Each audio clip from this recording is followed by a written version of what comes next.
నమస్కారం అండి.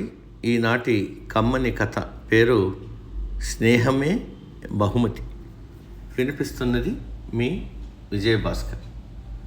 సింగమల అనే అడవిని కంఠి అనే సింహం పాలిస్తూ ఉండేది. దానికి నక్క, కాకి అనుచరులుగా ఉండేవి.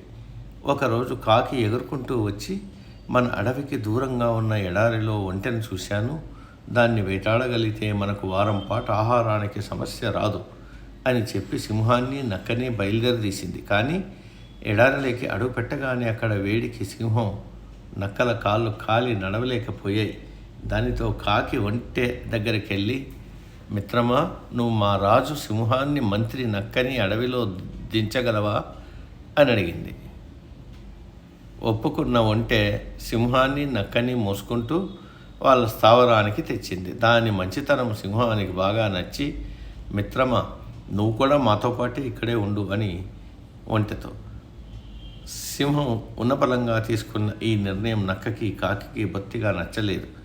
అవి ఒక ఉపాయం పన్నాయి. మహారాజా, కాళ్ళు కాలడం వల్ల మీరు ఇప్పట్లో వేటాడలేరు. మీరు ఆకలితో ఉండటం మేము చూడలేం కాబట్టి మమ్మల్ని తినండి అన్నాయి.